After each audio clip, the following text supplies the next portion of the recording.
እንትን ሲያደርግ ብዙ ሰው ተናደውበታል። እርግጠኛ ነኝ ኢትዮጵያ ውስጥ ቢያገኙት ችግር ሊፈጥሩበት ይችላሉ። በዚህ ሰዓት እኮ ይወዳብ አይደለም እሳቸውን እኔን ስንት የሚወድ ህዝብ አለ፣ ስንት የሚወደኝ ሰው አለ የኔን መነካት የማይፈልግ ስንት አንተን የሚወድ ያንተን መነካት የማይፈልግ ስንት ሰው አለ፣ አንተም አታውቀው ሰው አይደለም አገር የሚመራ ሰው ይቅርና። ስለዚህ ስህተት ነው። መንሱሬ እኔን እንኳን በለው ነው የሚለው አንተን። ኦኬ እኔን ግን አንበሳ ነው የሚወርድላቸው እዮዳብን ቢሳደቡ። አይ ምን መሰለህ እኔም ማምነው እኔ አሁን መንሱሬ ካንተ ትንሽ ለየት የምለው እኔ በህግ አምናለሁ። አሁን ይሄ ሰውዬ ኦኬ በጣም ነው ወንጀል የሰራው። መሳደብ ብቻ አይደለም። አንተ አላየውም ቪዲዮውን። ባውል መንግስት እንደዚህ አይነት ሰዎችን በየጊዜው ዝም ብሎ የሚቀበል ከሆነ ሌሎችም አይማሩም። በቃ ማንም ተነስቶ ሽብር መንዛት ሀገርን በቃ መበጥበጥ ሙድ ይሆናል። ገባ ሙድ ይሆናል። እና መንግስት ሰሞኑን እያደረገ ያለው ነገር እያስተካከለ ነው አይደል እንዴ? ዝም ብሎ ነበረ። አሁን ግን ቲክቶከሮች ሲታሰሩ በቃ ወንጀል ከሆነ ወንጀለኞች መታሰር አለባቸው እና ይቅርታ መደረግ ካለባቸው ታርመው ኮሬክት ተደርገው መውጣት አለባቸው። ሁሉም ደግሞ እኩል መታየት የለበትም። እኔ ሀቅ ለመናገር ያው እኔ የምኖርበት ሀገር የዲሞክራሲ ሀገር ነው። በአሜሪካ ራሱ ይከሰሳል እንኳን በኢትዮጵያ። እሱ የሰራው ወንጀል በአሜሪካ ራሱ አሜሪካ ታውቃለህ የመናገር መብት ነፃነት ጥግ አለ።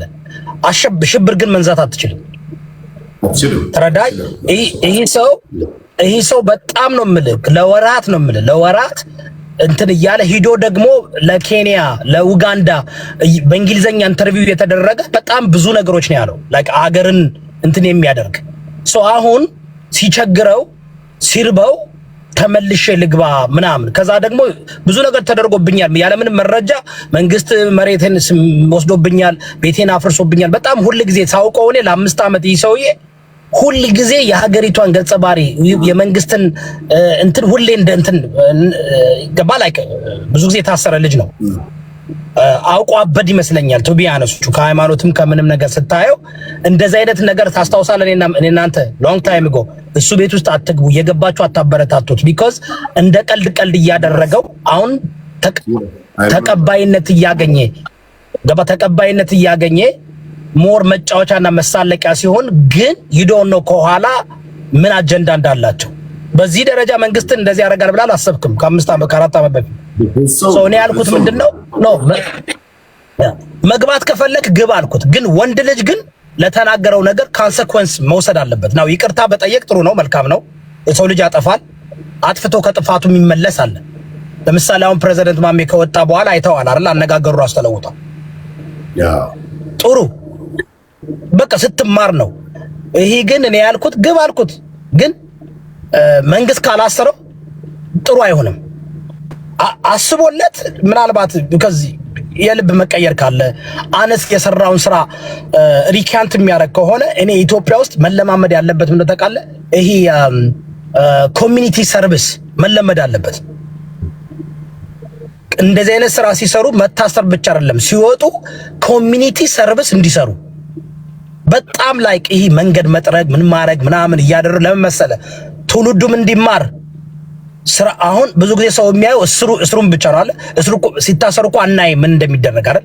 እዚህ ሀገር ስትወጣ ፕሮፌሽን ወይም ደግሞ ኮሚኒቲ ሰርቪስ እንድታረግ ያደርገዋል። የዛን ጊዜ እንትና ቢጫ በቢጫ ልብሰው ይሄ አሁን ክሪስ ብራውን የሚባል ታውቃለህ? ዘፋኝ ስታውቀዋል? ክሪስ ብራውን የሚባል ዘፋኝ ኮሚኒቲ ሰርቪስ አስገብተውት እንግዲህ ሚሊዮነር ነው፣ በጣም ፌመስ ነው አይደል እንዴ? ቢጫ ጃምፕ ሱት አልብሰው ሃይዌይ ፍሪዌይ ሲያጸዳ ነበር። ኢማጂን ለሞራል ምን እንደሚሰራ ያ ሚሊዮነሩ ቆሻሻ ያነሳ አላፊ አግዳሚው እየወረወረበት ምን እያለበት ተማረ፣ እንዲማር ያደርገዋል። ገባ?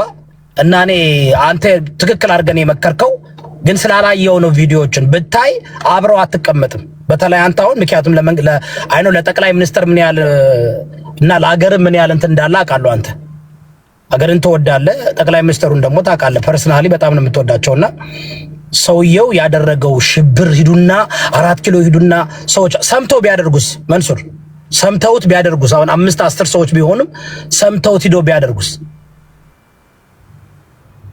አዎ ከባድ ነበር የሚሆነው። እውነትህን ነው። በዛ አንግል አላየሁትም እኔ ገባ ሲሪየስ አድርጎ ያው ምን አለ መሰለህ አንዳንዴ የሰው ልጅ ያው ጥፋት ያጠፋል ምናምን አግሪ ወንዛት የሚገርመው ይወዳ በዚህ ሀገር ቡርኪና ፋሶ ተማሪዎች ጥፋት ሲያጠፉ ትላልቅ ሰዎች ጥፋት ሲያጠፉ አይታሰሩም። አንደር ኮንትሮል የሆኑና መንገድ ይጠርጋሉ። መንግስት እየሰራ ያለውን የመንገድ ስራ ሂዶ ድንጋይ እንዲያቀብል ይደረጋል። ድንጋይ እንዲሸከም ይደረጋል። የጉልበት ስራ እንዲሰራ ይደረጋል። ገባ በዛ ነው መቀጣጫ የሚሆነው። እውነትም አንተ እንዳልከው ኢቭን ኢትዮጵያ ውስጥ እንደዚህ አይነት ነገር ቢጀመር ስፔሻሊ ሰው መታሰሩን ብቻ አይደለም የሚፈራው ያንን ቢጫ ልብስ ለብሶ ህዝቡ መሃል ላይ ይሄ በቃ እስረኛ ሞራልህን ምን ያክል ዳሜጅ እንደሚያደርገውና ሰው በጣም ጠንቃቃ ይሆናል። በጣም ጠንቃቃ ይሆናል። ይሄ በጣም ጥሩ ነገር ነው። እዚህ ሀገር እንደዛ ነው የሚያደርጉት። እዚህ ሀገር አሜሪካ መንገዱ የተገነባው በእስረኞች እኮ ነው። በ5 ሳንቲም በፔኒ እየከፈሉ አሮ ነው። ኢትዮጵያ ውስጥ እስረኞችን ያሰሯቸው አላሰሯቸውም? የታሰሩ ሰዎች አያሰሯቸው? አይ አሁን 1 ዓመት ከተፈረደብህ አንዱን ዓመት ዝም ብለህ አትታሰርም። በጣም የተወሰነች በጣም ከሰራተኛ ዋጋ በታች የሆነ ነገር ይከፈልሃል። ህዝብ መሃል ታገለግላለህ። ህዝብ እያስተሸማቀቅ ማለት ነው። ኦኬ ኢትዮጵያ በጣም ይሄን አዳፕት ቢያደርግ ጥሩ ነው። አንደኛ አገሪቷን በደንብ ባደወይ ከዛ ሰው ይፈራል ለመግባት። አይ ቲንክ ሊግል መሆን አለበት። እስረኞችን ማሰራት፣ መንገድ ማሰራት፣ አገር ማሰራት፣ እርሻ ወስዶ እንትን ማስለቀም ይሄ መለማመድ አለበት። ተረዳኝ። አሁን በጣም የወረደ ፔኒ እየከፈልካቸው አሁን እዚህ አሜሪካ ራሱ እስር ቤት በፔኒ እየተከፈላቸው ነው የሚሰሩት። ስራ ይሰራሉ እኮ ታውቃለህ። በጣም ይከፈላቸዋል። ግን የሚከፈላቸው በጣም ፔኒ በለው በቃ የማይረባ ሳንቲም በለው። ለእስር ቤት እኮ 1 ብር ትልቅ ነው። እስር ቤት ውስጥ $1 ትልቅ ነው። የሚገዙ ሲጋራና ሲጋራ ነው እንትን የሚሉ ጋር እንዴ ሰው መታሰሩ ብቻ። አሁን እኮ እያየሁ እኮ ነው ኢትዮጵያ። እንደውም የብልጽግ እኔ እንደውም ኢትዮጵያ ብመጣ እስር ቤት ሆቴል ከማድር እስር ቤት ባድር ይሻለኛል። ፋፍተው እኮ ነው የሚወጡት። አላያቸውም? አምሮባቸው ተጠግነው ነው የሚወጡት። ከምር መንሱር እኔ ኢትዮጵያ ድሃ ብሆን እስር ቤት ነው ወንጀል ነው የምሰራው፣ እስር ቤት ነው የምገባው። ምክንያቱም ከእስር ቤት ሲወጡ ወፍረው አምሮባቸው እውነቴን እኮ ነው ወዛቸው ወጥቶ ነው የሚወጡት። ይቀልባል ማለት ነው የብልጽግና መንግስት እስር ቤት በጣም ነው የሚቀልበው። መንሱር ቀለቡ አይደለም ይወዳው ቀለቡ ሳይሆን ለምሳሌ ውጪ ሆኖ ሱስ ያለበት ሰው ከዛ ሱስ ራሱን ሲታቀብ ለ2 ወር ለ3 ወር ለ1 ወር ኖርማል ሰውነቱ ትክክለኛ ሆኖ ነው የሚወጣው። ዛትስ ዋይ ነው እንጂ ምንም ቀለብማ ራስ ገንዘብ ኑሮ ካልበላ በስተቀር በጣም ከባድ ነው። በጣም እኮ ሳፎኬሽኑ ራሱ ከባድ ነው። ስራት እኮ ቀላል እንዳይመስል ይወዳው ከባድ ነው እኮ በጣም። እኔ ታስሬ ስለማላውቅ አላውቅም፣ ግን ሰዎች በጣም አምሮባቸው ነው እየወጡ ያሉት። ኢትዮጵያ ሲታሰሩ ተለውጠው በቃ ላይክ መልካቸው ተመልሶ ወዝ ምናምንና ቬኬሽን ነው እስር ቤት ነው። ስማ እንዴ ስማ ለጥራጭ ሜቢ ምን ያህል አንተ እስር ቤት ቆይተህ ታውቃለህ? እኔ ዶሮ ልጅ እያለሁ አገር ቤት እያለሁ ታስሬ አውቃለሁ። ማሻ የሚባል መንሱር በልጅነት አስቸጋሪ ነበርክ እንዴ? በልጅነት በአስቸጋሪነት ሳይሆን ያው ይሄ ላይፍ ቼንጅ ለማድረግ የምትሞክረው ሙከራ የለም። በዛ ሙከራ ውስጥ እዛ እኛ ኦሮሚያና ማሻ የሚባል ከተማ የ80 ኪሎ ሜትር ልዩነት ነው የነበራት። አሁን 80 ኪሎ ሜትር ላይ ኦሮሚያ አለ። 80 ኪሎ ሜትር ስትሻገር ደግሞ ደቡብ ነው የምትገባው። ደን ከዚህ 80 ኪሎ ሜትር ማሻ ከሚባል ከተማ ላይ 4000 ብር 3000 ብር ከአንድ ኩንታል ቡና ትርፍ አለው። ከዚህኛው ወደዚህ ለማምጣት 3000 ብር ከ20 ዓመት በፊት እንግዲህ አስበው፣ በጣም ከባድ ነው። 10 ኩንታል ብጭን 30 ሺህ ብር አገኘህ ማለት ነው። እና በጣም ብዙ ብር ነው የምታገኘው። እና እኔ ይሄ እንኳን ለትውልድ የሚጠቅም ነገርም አይደለም። ቢዝነሱ ከባድ ሲሆን መቱ የሚባል የተወለድኩት ያው መቱ ነው፣ በቸው የሚባል ከተማ ነው እና የሆነ የትምህርት ቢሮ ማስታወቂያ ያወጣል ሹፍርና 285 ብር ደሞዝ በነበረ ሰዓት ኢትዮጵያ ነበር ካንተ በመቻ ዓመተ ምህረት ኢትዮጵያ በ285 ዓመተ ምህረት ነው። አዎ 2098 ምናምን ነው። እኔ 96 ነው የወጣሁት ከኢትዮጵያ። አታውቅም ማለት ነው። 285 ብር ከ50 ሳንቲም ነበር ደሞዙ በወር የሚከፈለው። ዜን እኔ ስወጣ በግ በብር ስማ፣ እኔ ስወጣ በግ በአንድ ብር ነበር የምንገዛው።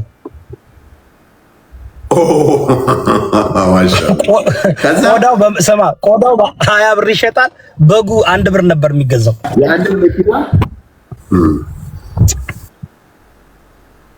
ቆዳ ስንት ብር ነው የሚሸጠው? ቆዳ 20 ብር ነበር፣ በጉ ግን 1 ብር ነበር። ቆዳ 20 እጥፍ ነበር የሚሸጠው እኔ ባለሁበት። ቆዳ ውድ ነው። እኔ አስታውሱ ለምን እንደ አይ እንደዛ ተሳስተሃል። እንትን አደረከው አዛወርከው እንጂ ሊሆን አይችልም። ኖ እኔ ይኸውልህ ነው ቆዳ ውድ ነው። ይኸውልህ እኔ ማስታውሰው ላይክ ሻይና ዳቦ በ10 ሳንቲም በልተን ነበር። ምን ከትምህርት ቤት አሁን 10 ሳንቲም ነበር የሚሄደው በወር አንዴ ምናምን 10 ሳንቲም ከተሰጠኝ ሻይና ዳቦ በልቼ አባዬ። በእኛ ጊዜ ሻይና ዳቦ በ10 ሳንቲም ነበር የሚበላው። ጎንደር ነው የምልህ። አንተም እንደኛ መሰከስ ጀመርክ እንዴ? የ20 ብር በግ እንዴት ነው የ20 ብር ቆዳ ተሽጦ 1 ብር በግ እንዴት ይሸጣል? ተው እንጂ ይወዳበናል። ኖ ማለት ይኸውልህ እያልኩ ያለው ቆዳው ከበጉ ይወደድ ነበር። ብሩን ምናምን ሊትርሊ አትውሰደው። ሊትርሊ አይደለም፣ በጣም ርካሽ ነበር። ምናልባት በጉ 20 ብር ይሁንና በጉ 20 ብር ሆኖ ቆዳው 1 ብር 2 ብር ሊሆን ይችላል እንጂ እነዚህ ሰዎች በግ ነጋዴው ቆዳ ነጋዴዎች ለምን በ20 ብር ይገዛሉ? የ1 ብርን በግ ራሳቸው ዲቨሎፕ አላረጉም ነበር። ስለዚህ ስማ፣ እውነቴን ነው የምልህ እንትን ነዋ። አሁን እኮ እኛ ሀገር በዚህ ደረጃ ስጋ የሚበላ ሰው ኦ ማይ ጋድ ናም ሲሪየስ የቀለኳል። መልሱን ቆዳ ውድ ነበረ፣ ከበጉ ቆዳው ነበር የሚወደደው። ጠይቅ ማንንም። እኔ የማወራው ከ30 ዓመት በፊት ምናምን ማለት ነው። እንትኑ እኮ ዲቨሎፕ ያደረግነው አሁን እኮ ነው። አሁን በድሮ ጊዜ ስማርት የሆነ ሰው ምን ያደርጋል? አንድ ቆዳ ሽጦ በጎችን እየገዛ ስጋውን በነፃ እየሰጠ ቆዳውን ቢሸጥ ሀብታም ይሆናል አይደል? ዲቨሎፕ አላደረግንም ነበር። ሰው አበሻ እኮ ቢዝነስ እኮ አንዱ ያደረገውን ነው ተከትሎ የሚያደርገው እንጂ እኮ አስቦ እኮ አልነበረ። አንተ ሰው እውነት ነው እያሉኝ ነው እኮ ዋን በአንድ ብር ኖ ብሩን እንትን አታርገው። ትክክል 1 ብር አትበለው፣ ግን ቆዳው ውድ ነው። ከበጉ ቆዳው ይወደዳል። ቆዳው ይወደዳል። ኤግዛክትሊ ነው። በጣም ርካሽ ነበር እንዴ። ስማ ዶሮ በ2 ብር ነው የምትገዛው። ዶሮ ርካሽ ነበር። አንድ ኩንታል ጤፍ 100 ብር ነበር። ኩንታል ጤፍ በእኛ ጊዜ 100 ብር ነበር አንድ ኩንታል ጤፍ። እናንተ ሼባ ናችሁ። አሁን ስንት ዶላር ነው? ኧረ ሸባ እድሜ በጣም ሸባ ስለሆንክ አይደለም። አንተ በጣም እግዚአብሔር ይባርክ። ታውቃለህ በርሶሬ እኔ ጋር ፋይል አለ። እድሜ እኮ ነው። አንተ ወጣት እንትን ነው ጄኔቲክሊ ያው ኢትዮጵያውያኖች ወጣት ነው የምንመስለው ነው የሚያረዋት ገባ። ግን እኔ ባለው ከአገር ቤት go ahead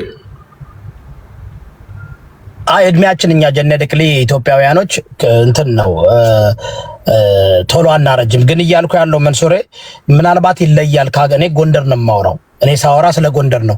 ማሜ ላቭ እየላከች ነው ላስገባት። ካላስገባዋቸው እንትን እንዳይመስሏቸው።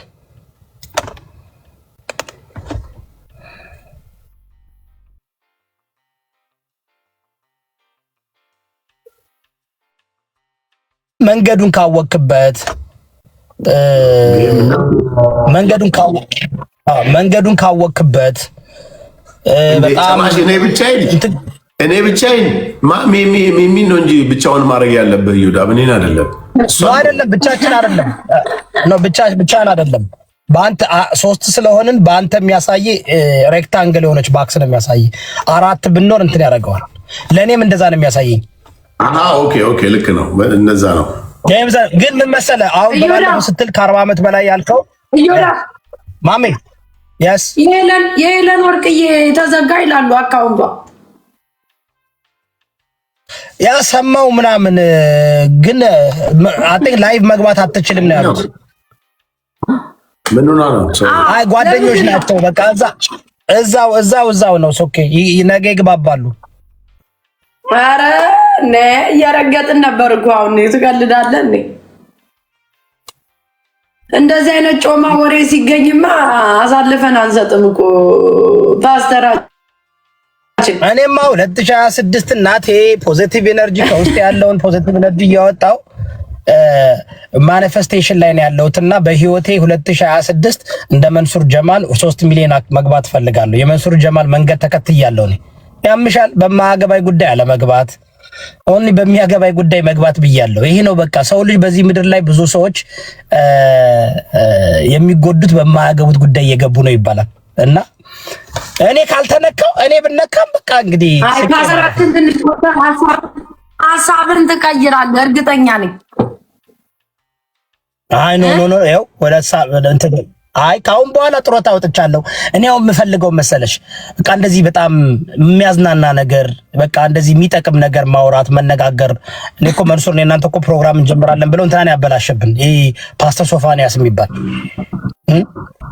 አሁን እንደዛ እናደርጋለን። ጥያቄ አድርገን አሪፍ ነው እሱ ነገር እንም መማማር ነው እና እኔ አሁን አሜሪካ እኔ ጨርሻለሁ። ማምዬ ግን ከታችኛ አንቺን ታፕታፕና ኮፒ ሊንክ አደርጋለሁ። አላወራም ግን ወላሂ ላዚም እኔ ብናቴ 2026 ንጉስ እየወዳ